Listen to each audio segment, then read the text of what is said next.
In the heart of Kruger National Park, a hidden drama unfolds each dawn, one that the world almost never sees.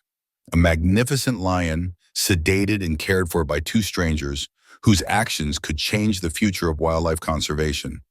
But no one knew they were being watched.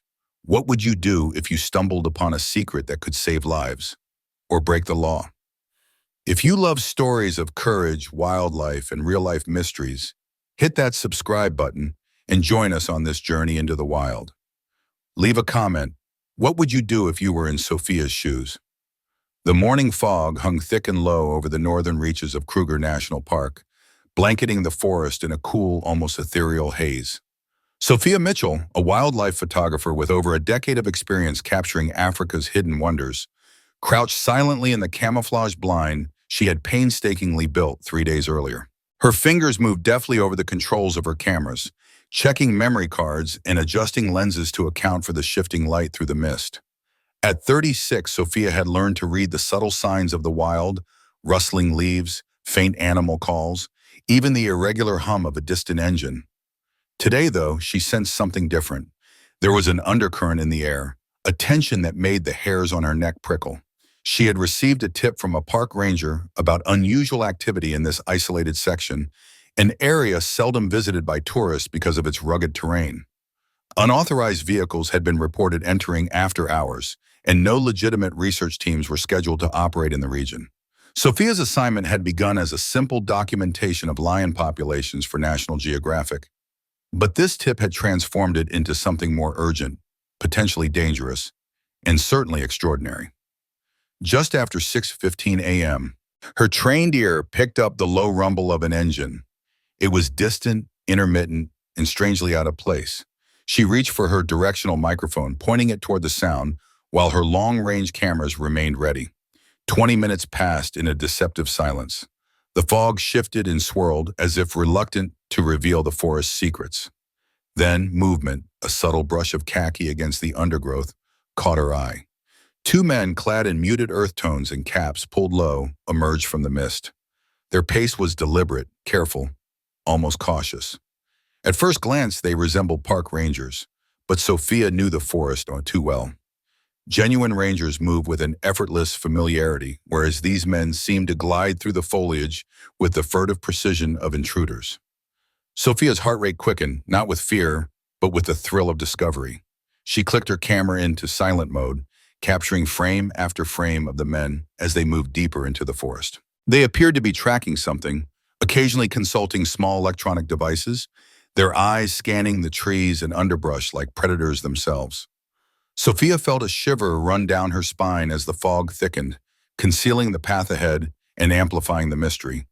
These men were not conducting routine patrols. They were on a mission, and she was the unwilling witness. After nearly 40 minutes of careful tracking, the undergrowth grew thicker, the terrain steeper. Sophia moved with deliberate caution, mindful of snapping branches or rustling leaves that could betray her presence. The physical exertion left her breathless, her muscles burning from the climb, but the sight waiting ahead made the effort worthwhile. Voices reached her ears, low and murmured, interspersed with the faint hiss of machinery.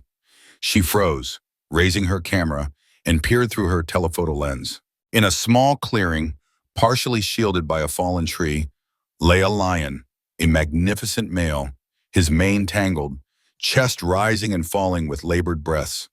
Beside him, the two men crouched, working with quiet precision. One held the lion's head steady, while the other examined a device attached to its neck.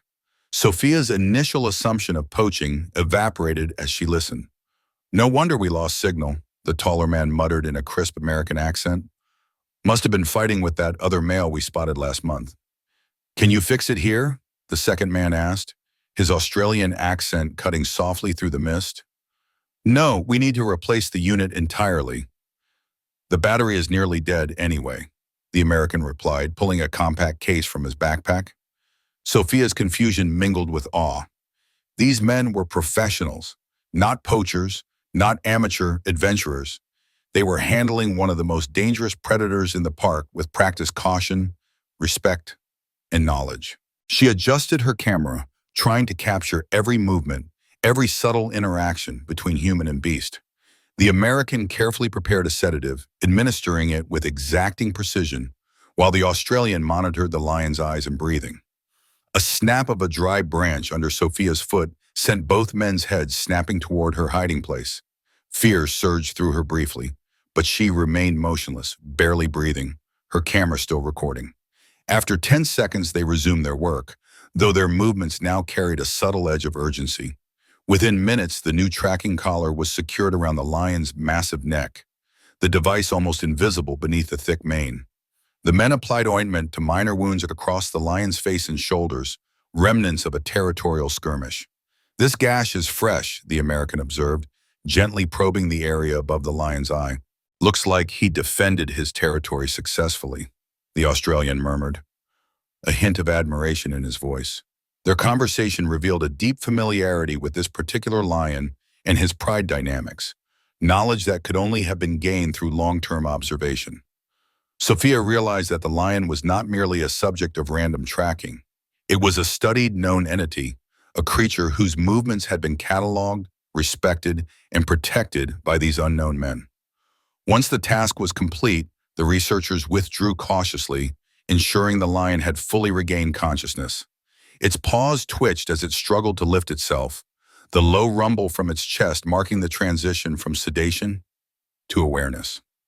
Sophia watched, captivated, as a lion rose to its feet, the new collar snug but unobtrusive.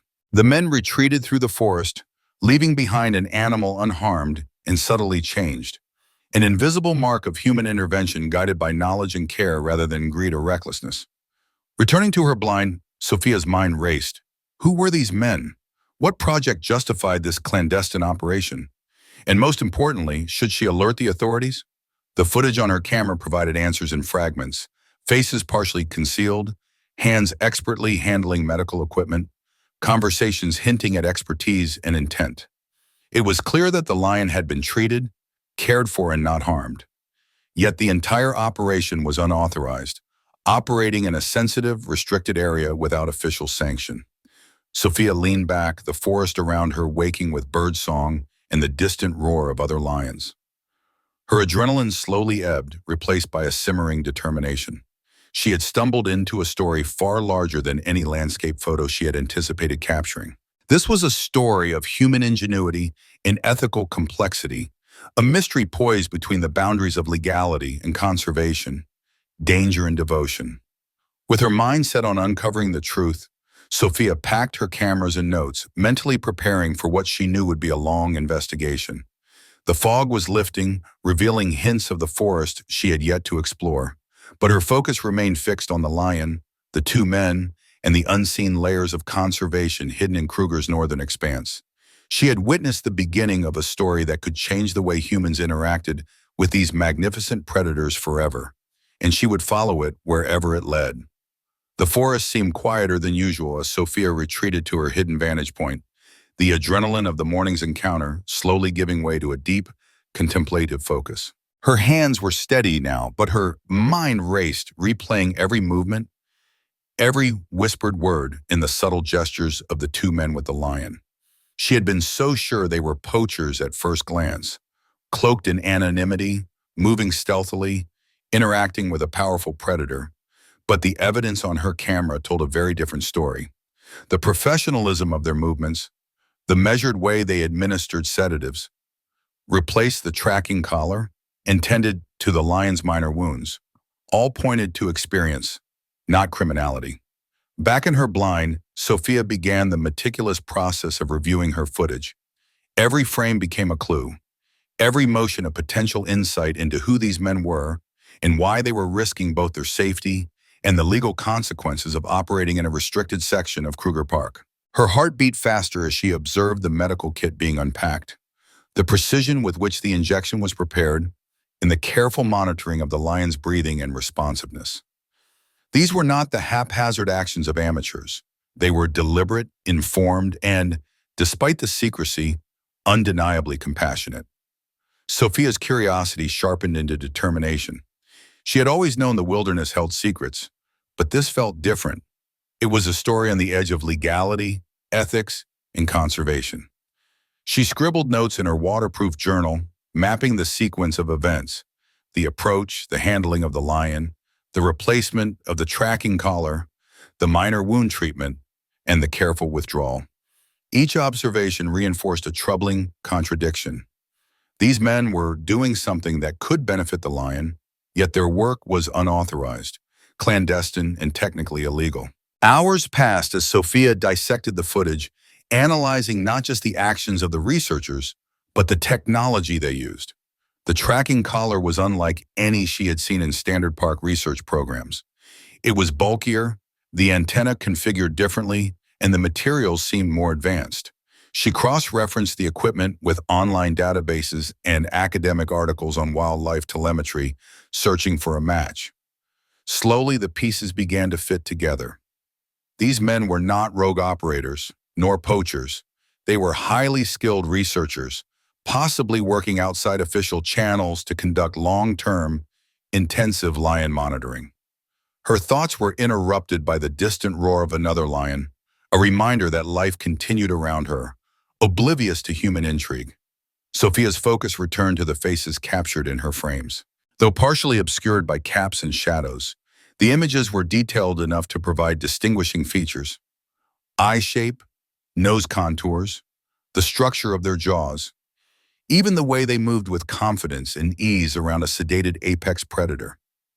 If she could identify them, she could begin to understand their motives, their project, and the ethical justification for their secrecy. By midday, Sophia made the decision to leave the blind and return to the research camp. She moved carefully, avoiding the densest patches of undergrowth, keeping her presence undetected. Each step reminded her of the morning's tension, the palpable risk of discovery and confrontation. The forest, so serene from a distance, had its own set of dangers, and every shadow seemed to whisper warnings. Yet the thought of uncovering the truth compelled her forward. Upon arriving at the camp, the hum of daily operations greeted her. Researchers preparing their notes, vehicles loaded with equipment, and the chatter of staff discussing observations and schedules. The camp's atmosphere was efficient, almost clinical, a stark contrast to the raw, chaotic beauty of the northern forest she had just left. Sophia transferred her footage to her laptop, enlarging frames of the men's faces, scrutinizing every detail with the precision of a detective. The equipment, medical supplies, and tracking technology all pointed to a level of expertise and preparation that was rare even among sanctioned wildlife researchers. Her investigation quickly revealed that the two men matched the descriptions and images of Dr. Benjamin Harris from the University of California, Berkeley, and Dr. Ryan Cooper from the Australian Wildlife Conservancy. Both men had established reputations in predator research and conservation. Dr. Harris was renowned for pioneering non-invasive tracking techniques, while Dr. Cooper specialized in understanding territorial behavior and social dynamics among big cats. Their credentials were impeccable, and their research had previously appeared in respected journals. Yet the puzzle persisted. Why were they operating in secret, in an area strictly regulated by park authorities? Sophia's curiosity merged with concern. It was one thing to document authorized research, quite another to witness highly skilled scientists breaking park rules in pursuit of data. She reached out to academic journals, checking the latest publications on lion behavior, GPS collar studies, and field research on territorial dominance. She found a paper authored by both Harris and Cooper, describing continuous tracking methods that minimized interference with the animals while maximizing observational data. The methods required regular monitoring and adjustments to equipment and close observation of individual lions, exactly the type of activity Sophia had observed. Further digging revealed a recent controversy. 6 months earlier, the pair had submitted a comprehensive lion tracking proposal to Kruger's authorities, seeking to collar nearly every adult lion in a specific pride to study social hierarchies in hunting patterns. The proposal had been rejected. Park management feared excessive intervention might disrupt natural behaviors, drawing public scrutiny and potential activist backlash. It seemed, Sophia concluded, that Harris and Cooper had decided to continue their work, fully aware of the legal gray zone they were entering. Sophia wrestled with the ethical implications. The men were clearly not motivated by greed or fame. They were committed to understanding and protecting lions, yet they were circumventing established rules designed to regulate human interaction with the park's wildlife. Each decision they made, sedating the lion, replacing the tracking collar, applying medical attention, was informed by expertise and a respect for the animal, but also carried serious legal risks. She felt the tension acutely, as if the forest itself demanded she weigh the consequences of exposure versus discretion. Her contemplation was interrupted by the arrival of a third figure the following morning. A woman in a ranger uniform, authoritative and confident, consulting the men and providing documents bearing the official South African National Parks Scientific Services logo. The presence of this ranger suggested partial sanction, a hidden layer of approval that explained the men's cautious yet unabashed methods. They were no longer rogue operators. They were participants in a carefully managed, albeit secret, initiative. Sophia returned to her equipment, documenting every interaction between the researchers and the ranger. Hours passed, each frame reinforcing her growing understanding. This was a sophisticated, ethically motivated project operating in a delicate balance between legality, conservation, and scientific innovation. The men set up camera traps, checked GPS coordinates, and recorded observations with methodical precision. At no point did they interfere with the animals beyond what was necessary for their study. The male lion from the previous day reappeared, moving calmly past the humans without aggression or fear, demonstrating the success of the researchers' subtle conditioning efforts. By evening, Sophia had compiled extensive notes, photographs, and video footage. Her initial alarm had transformed into a deep respect for the men's work. She realized the story she had stumbled upon was far more significant than an encounter with wildlife trespassers. It was a tale of covert conservation, of human ingenuity carefully navigating the tension between ethical responsibility and bureaucratic limitations. Sitting beneath the fading light filtering through the camp's trees, Sophia pondered her next steps. Reporting the men to authorities could end the project, but potentially harming the very lions they sought to protect. Remaining silent felt equally precarious, leaving her as the sole witness to a morally complex endeavor.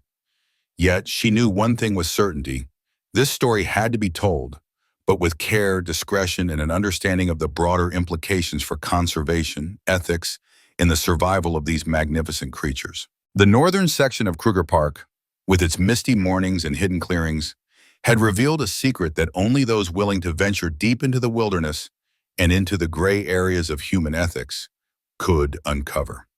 Sophia packed her equipment for the night, her mind alive with questions, observations, and a determination to follow this story wherever it might lead. She was no longer simply a photographer capturing images. She had become an active participant in a narrative that straddled the boundaries of science, law, and morality, with the lives of the lions hanging in the balance. The following morning, the first light of dawn filtered through the dense canopy of Kruger National Park, casting long golden shafts across the forest floor. Sophia arrived early at the research camp, her mind still racing with the questions that had haunted her since witnessing the two men with the sedated lion. Determined to learn the truth, she set up her laptop and began a meticulous examination of the video and photographic evidence from the previous day. Every frame of the men's faces, every subtle gesture with the tracking collar, every tool and container of medical supplies became a potential clue. Hours of scrutiny yielded results. Comparing facial features, posture, and mannerisms with online databases of wildlife researchers, she identified the men as Dr. Benjamin Harris of the University of California, Berkeley, and Dr. Ryan Cooper of the Australian Wildlife Conservancy. Both were highly regarded in the scientific community, known for pioneering work in predator behavior and conservation strategies. Dr. Harris had developed advanced non-invasive tracking methods for large carnivores, while Dr. Cooper's research focused on territorial behavior and the social dynamics of big cats. Sophia leaned back in her chair, absorbing the weight of her discovery. These were not rogue operators or thrill seekers. They were leaders in their field. And yet here they were, operating in secrecy within a restricted section of one of Africa's most protected wilderness areas. She dove deeper into their published research, uncovering a controversial proposal they had submitted 6 months prior.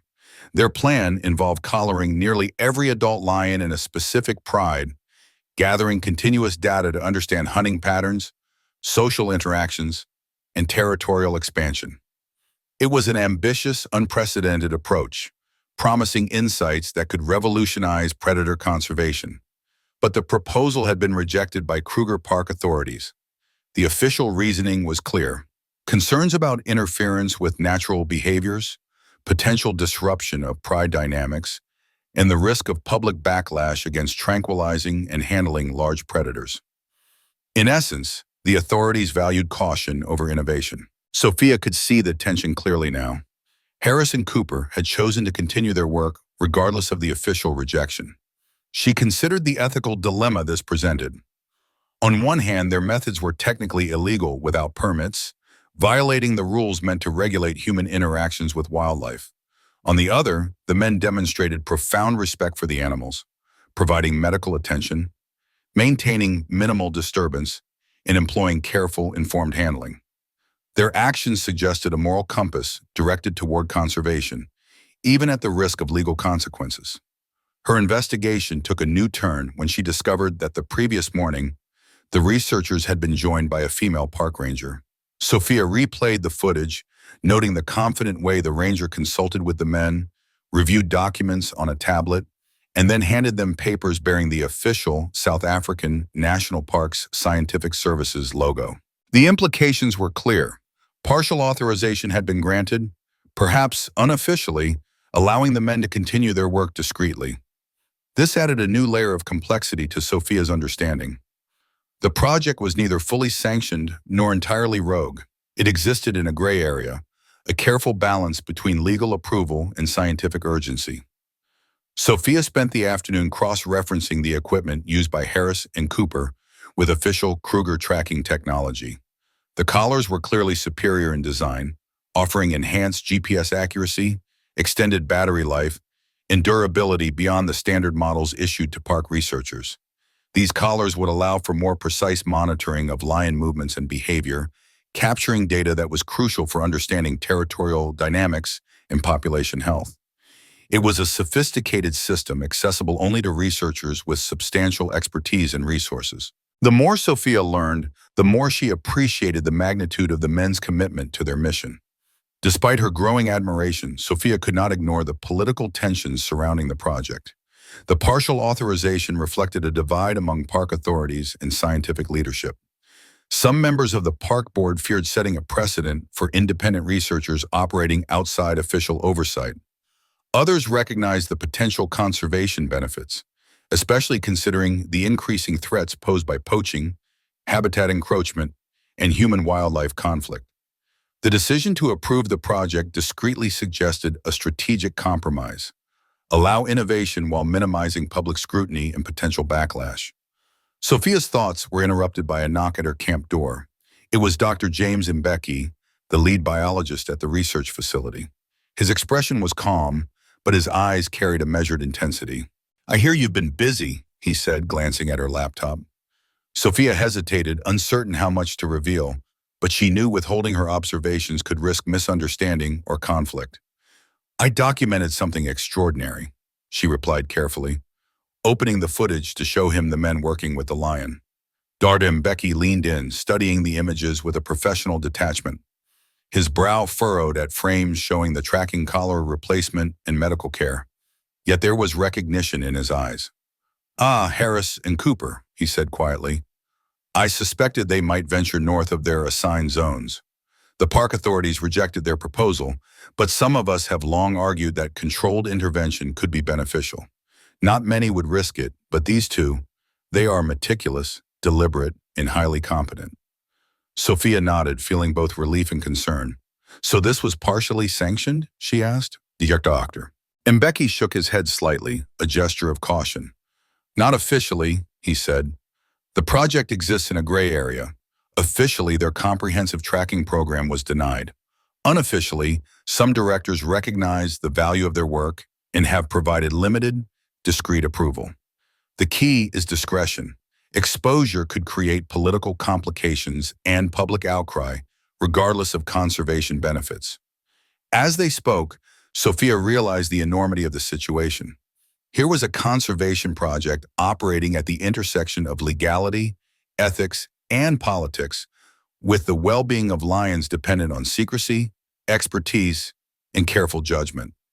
The men's unauthorized actions were morally justified in many ways but remained legally precarious, a delicate balance that could collapse under scrutiny. She reflected on the subtle courage required to navigate such uncertainty, not the bravery of facing a lion in the wild, but the courage to pursue an unconventional path in conservation, risking both professional credibility and legal consequences.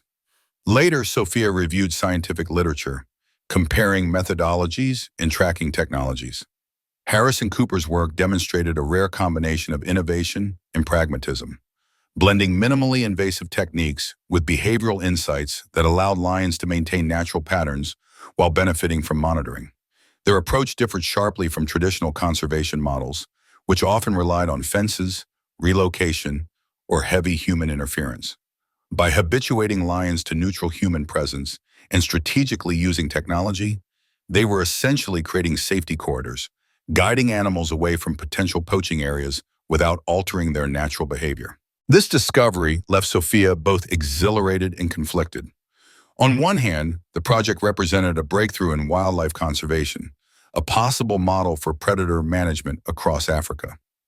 On the other, it raised fundamental questions about authority, oversight, and the limits of ethical intervention.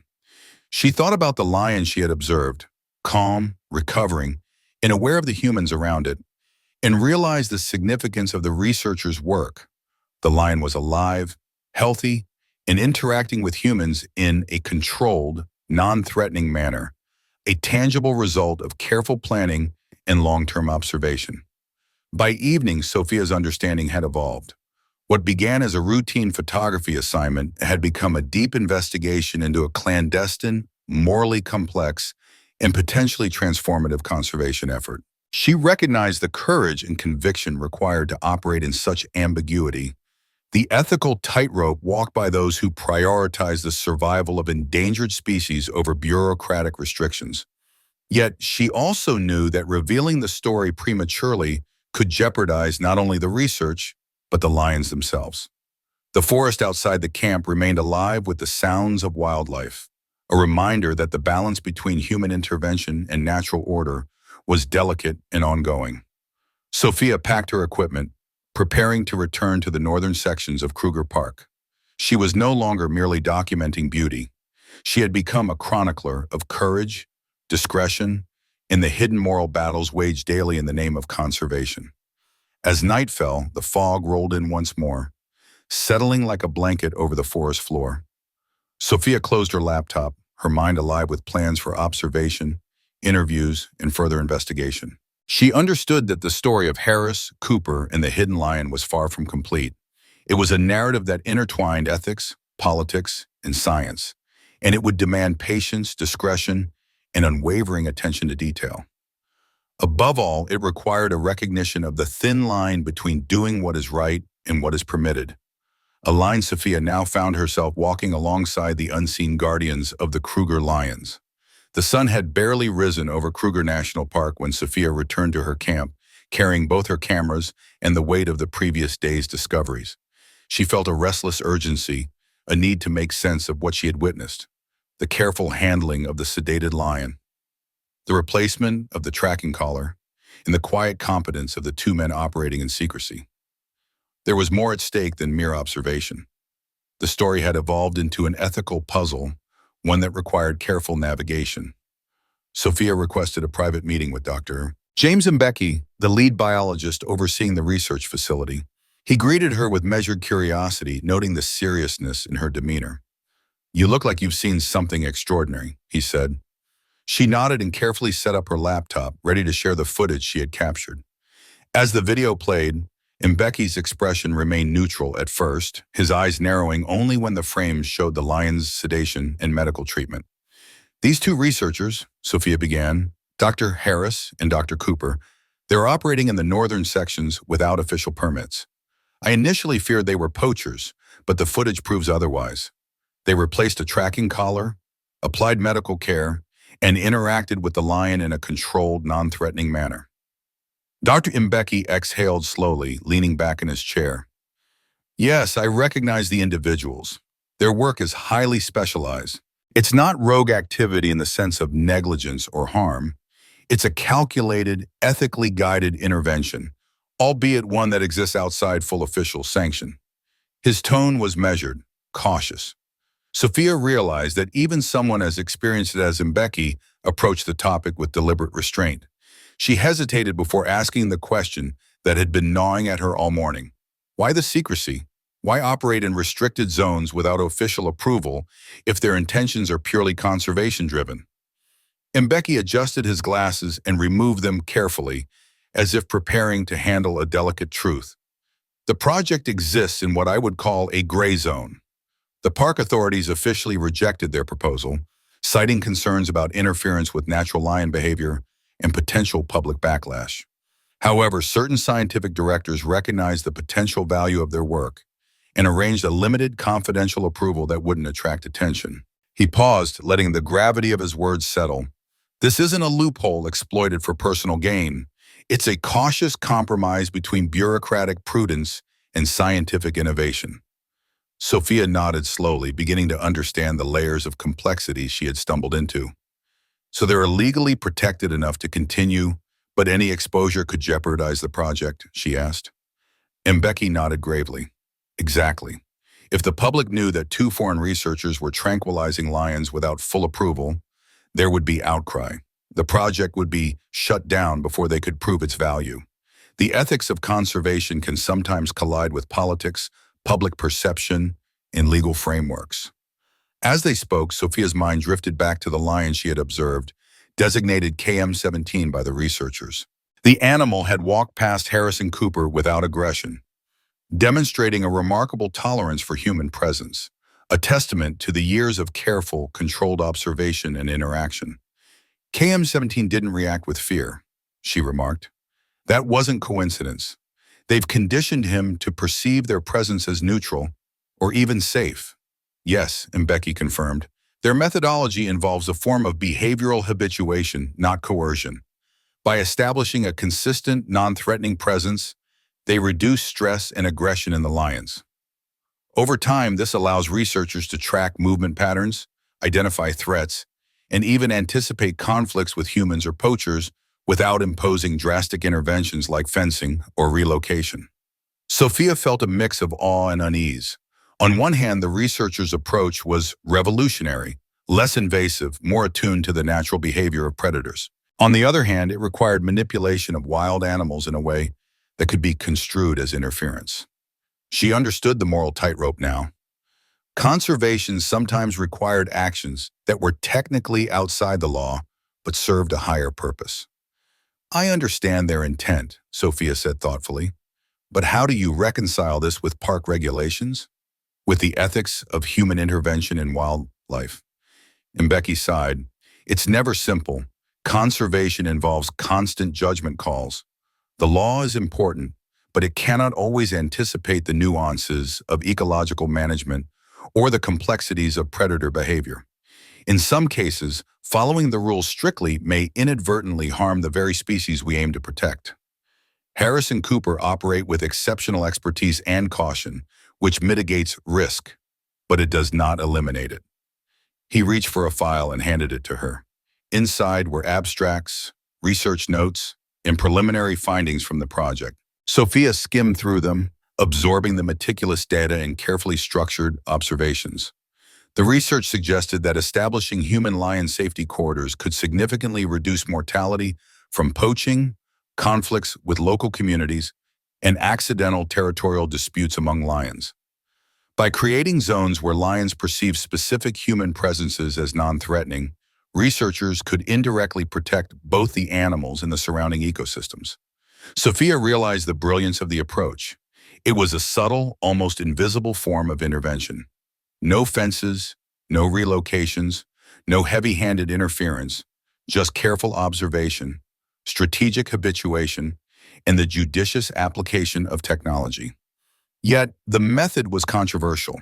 Traditional conservationists often criticize such approaches as manipulative or ethically questionable.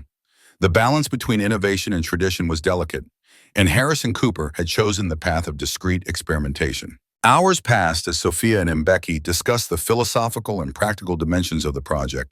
They debated questions of legality, morality, and scientific responsibility.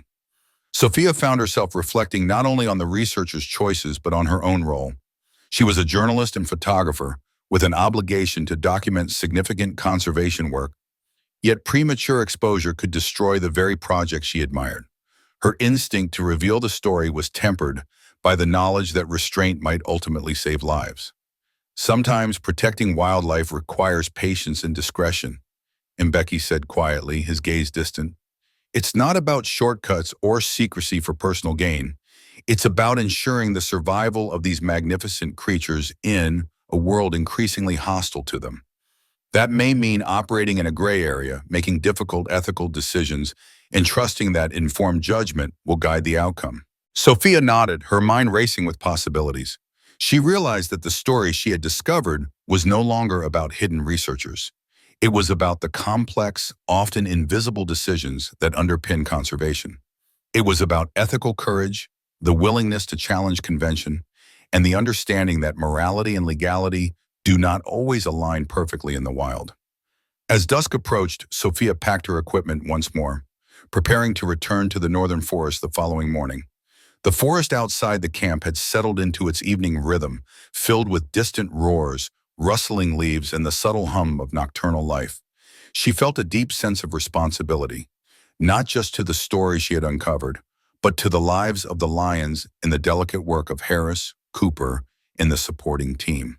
For the first time, Sophia understood that her photographs and recordings were more than documentation. They were a testament to an ethical experiment in conservation, a narrative of human ingenuity balancing delicately with nature. She would continue to follow the researchers, observe their methods, and capture the interactions that revealed the intersection of science, ethics, and survival. Each frame, each observation would become a part of a story that demanded careful, respectful telling. By nightfall, Sophia lay beneath the canvas of her tent, replaying moments from the previous days in her mind. The men with the lion, the presence of the ranger, the subtle conditioning of KM-17. It was a story of courage, discretion, and moral complexity, one that could inspire a deeper understanding of what it truly meant to protect wildlife.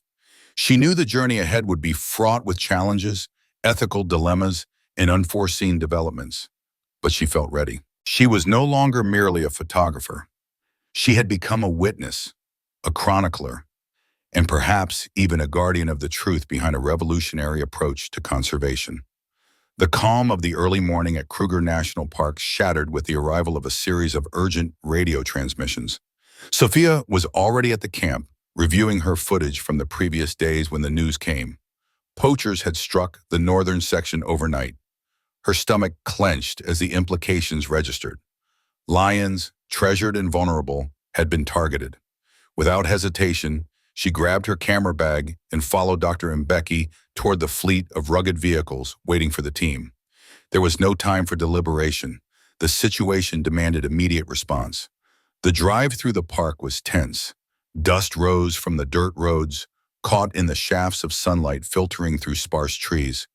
The anti-poaching team coordinated movements over handheld radios, their voices urgent but measured. Mbeki drove with purpose, navigating the rough terrain with an intimate knowledge of every hidden path, every grove where predators might roam or poachers might strike. Sophia clutched her camera tightly, preparing to document the scene without losing focus on the gravity of the situation. Less than 5 kilometers from where she had observed Harris and Cooper with the lion, the team arrived at the clearing. The sight that greeted them was devastating. A male lion lay motionless on blood-soaked earth, its body mutilated. The pride had lost a member to human greed, targeted for teeth, claws, and other body parts, sought after in black market trades and traditional medicine. The smell of iron and the stark visual horror pressed upon Sophia in waves. She swallowed hard, reminding herself of her professional duty as she began to photograph methodically, documenting every detail without letting emotion cloud her judgment. The anti-poaching commander crouched near the lion, inspecting the site with careful precision. Sophia noticed the patterns immediately. The carcass had been tampered with, the tracks of vehicles marking entry and exit, and the remnants of tools indicating deliberate action. Among the debris lay a cut-off tracking collar, partially concealed by trampled grass. Dr. Mbeki examined it closely and shook his head. "Standard issue," he said quietly. "Not one of Harrison Cooper's advanced models. This was KM-14, not the lion from their study." Relief mingled with grief in Sophia's chest. Relief that the lion she had observed, KM-17, was safe, alive, and uninjured. Grief for the victim, an innocent animal whose life had been stolen for human profit. She moved around the clearing with precision, capturing photographs from every angle, noting environmental details, and ensuring that the evidence could serve both scientific understanding and legal prosecution. The poaching had been methodical, ruthless, and emblematic of the constant dangers these apex predators faced. Sophia's focus shifted as a vehicle approached from the distance. It was the researchers' truck, and the men themselves emerged, expressions tight with shock and concern. The female park ranger, who had previously delivered documents, accompanied them. Harrison Cooper took in the scene with grim understanding, their faces reflecting both professional concern and personal devastation. The ranger stepped forward, her hands steady despite the emotional weight of the moment. "We received your alert," Harris said to the anti-poaching commander. "We were tracking KM-17 in the eastern sector when the call came through." Sophia felt the impact of their words. KM-17 was safe, thanks to the very tracking efforts she had documented. The advanced collar, the data collection, and the careful monitoring had allowed the researchers to triangulate movements and identify potential poaching hotspots in real time.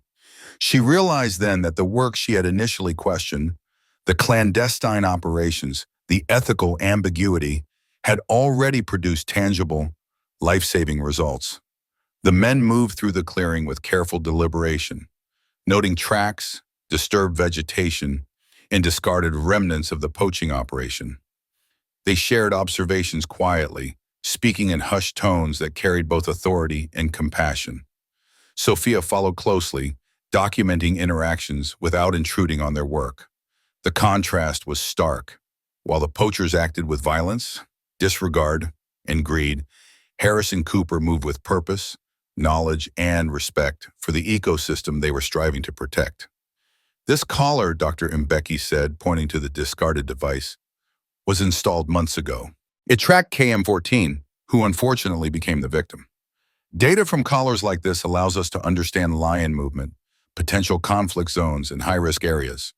Without this technology, the poacher's actions might go unnoticed until much later." Sophia reflected on the irony. The very clandestine measures she had once questioned now appeared prescient. Harrison Cooper's covert methodology, while controversial, had provided the tools necessary to intervene, track, and ultimately save lives. The ethical complexity of their work was undeniable, but its utility in protecting the lions had never been more evident. Hours passed as the team methodically documented the site. Sophia captured photographs of the earth marked by blood, the trampled foliage, and the discarded collar. She noted every detail, understanding that these images would serve as both evidence and testament to the urgency of conservation. The emotional toll was heavy. Even seasoned researchers and rangers moved with somber precision, acknowledging the tragic consequences of poaching while maintaining professional composure. As they prepared to leave, Harrison Cooper took a moment to observe the surrounding area. The male lion's pride, lightly aware of the intrusion, had withdrawn into the forest. The researchers discussed subtle interventions, strategies for monitoring, and the need for continued vigilance. Sophia captured these interactions, recognizing the layers of expertise and foresight that defined their work. The poachers had acted violently and illegally, yet the researchers' careful planning and discreet operations had already mitigated the broader impact, preventing further loss. The ride back to camp was quiet, reflective. Sophia reviewed some of the images she had captured, noting the juxtaposition between destruction and protection, death and survival. She understood that the story was no longer solely about clandestine research. It was now about real-world threats, the consequences of human greed, and the urgent necessity of innovation and conservation.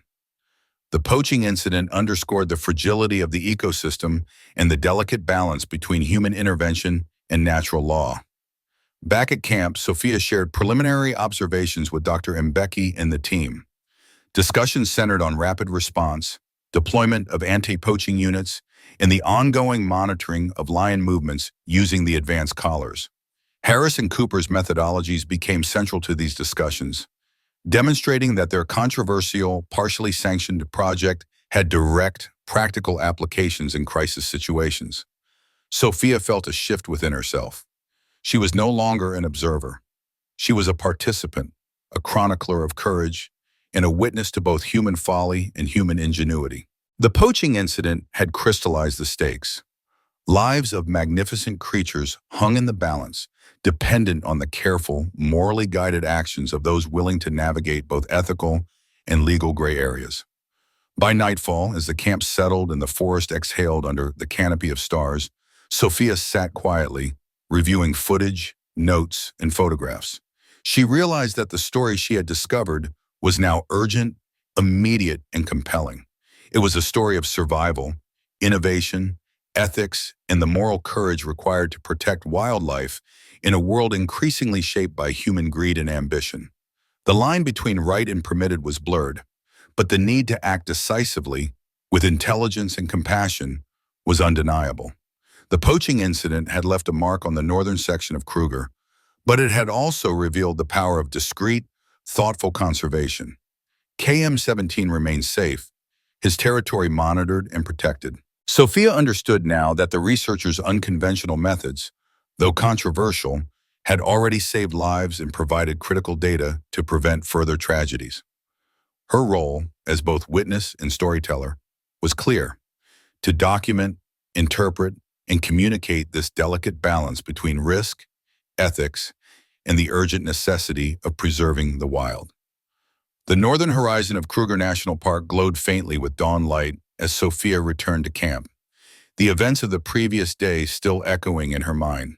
The poaching incident had left a stark mark on her consciousness: a life taken, a pride unsettled, and a brutal reminder of the fragile balance between humans and wildlife.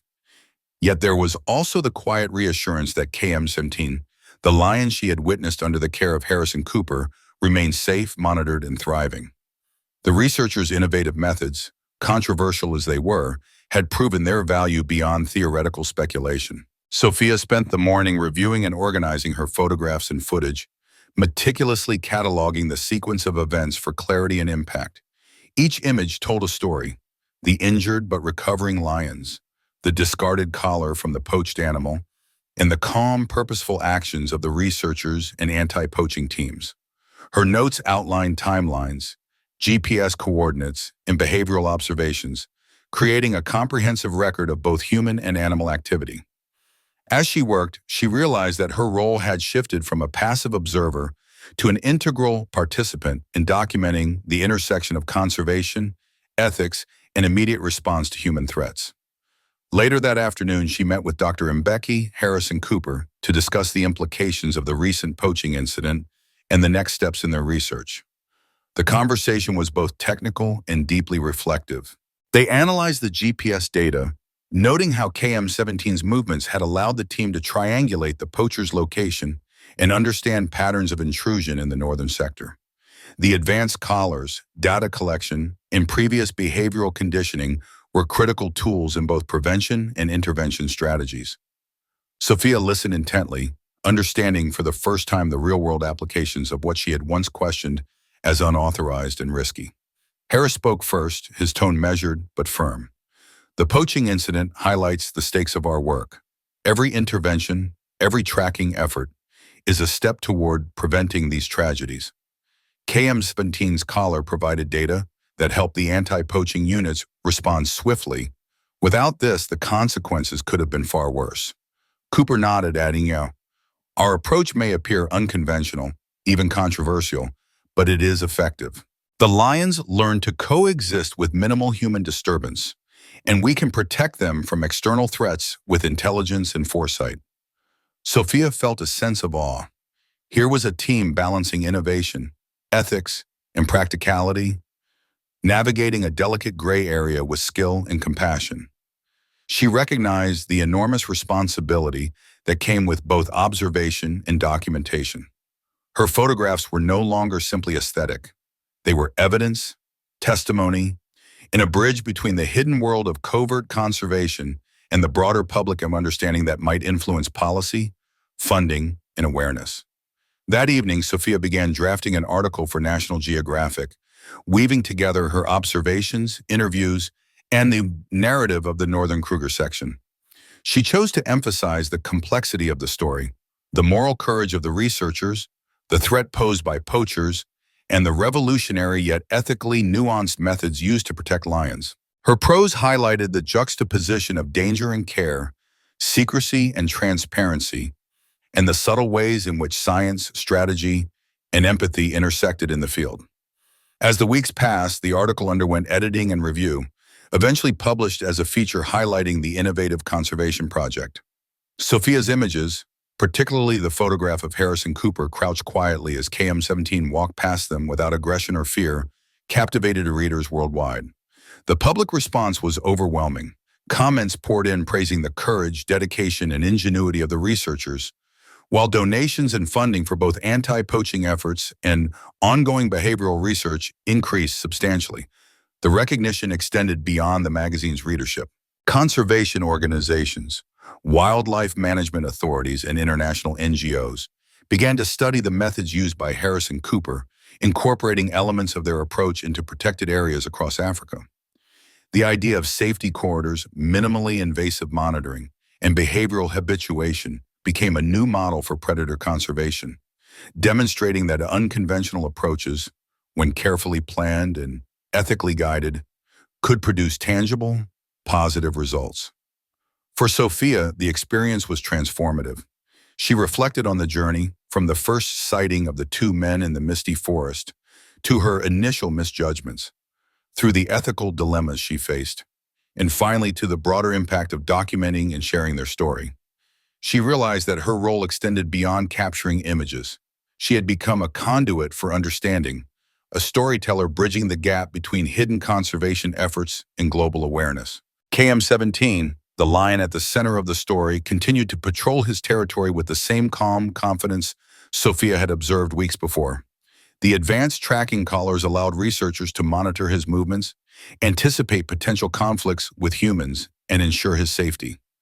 The pride as a whole benefited from the discreet but constant attention of the research team, illustrating the direct consequences of ethical and well-informed intervention. Sophia often returned to the forest for further observations, documenting behavioral changes, seasonal patterns, and the subtle interactions that define predator dynamics in this part of Kruger. The story also left a lasting impression on her personally. Sophia realized that conservation was not always about following rules rigidly or avoiding risk. It was often about making difficult judgments in situations where ethical imperatives and legal constraints collided. The researchers had navigated this gray area with caution, intelligence, and respect for the animals, and Sophia had witnessed the results firsthand. She had learned that sometimes protecting life required discretion, courage, and a willingness to challenge conventional approaches without losing sight of moral responsibility. As the sun set over Kruger National Park, painting the sky in deep shades of amber and crimson, Sophia packed up her equipment one last time for the day. The forest exhaled with the sounds of nocturnal life, rustling leaves, distant roars, and the gentle movement of predators in their territory. She felt a profound sense of connection, not only to the lions but to the researchers who had devoted their lives to protecting them, to the rangers who patrolled tirelessly, and to the fragile ecosystem that depended on vigilance, compassion, and knowledge. Sophia knew the story would continue to unfold, shaped by ongoing research, conservation efforts, and the unpredictable dynamics of wildlife. Yet she also understood that the narrative she had documented would have a lasting impact, a testament to the power of thoughtful intervention, the moral courage of scientists, and the necessity of human responsibility in preserving the natural world. Her photographs, footage, and writings had given voice to the unseen guardians of Kruger, providing inspiration, education, and a call to action for audiences worldwide. In the end, the story was more than a tale of covert research. It was a narrative of coexistence, respect, and innovation. Harrison Cooper's methods had not only saved KM-17, but had illuminated a path forward for conservation in an era of increasing human encroachment and poaching threats. Sophia's work ensured that the world would know of the sacrifices, ethical decisions, and quiet heroism involved in preserving Africa's most magnificent predators. Standing at the edge of the forest, watching the sun dip below the horizon, Sophia felt a deep sense of fulfillment. She had witnessed the convergence of science, ethics, and courage, captured it for the world, and ensured that the story would inspire continued commitment to conservation. The lions roamed freely, their lives intertwined with human vigilance and care. The researchers were no longer unknown figures operating in secrecy. They had become exemplars of a new model of coexistence, where humans, predators, and the wilderness could thrive together. Sophia smiled, camera in hand, ready for the next chapter of observation and storytelling. The forest was alive with possibility, with lessons waiting to be learned, and with the enduring truth that protecting life often requires vision, courage, and an unwavering commitment to ethical action. This was the legacy of Kruger's Unseen Guardians, a story of humanity's potential to preserve what is wild, magnificent, and irreplaceable.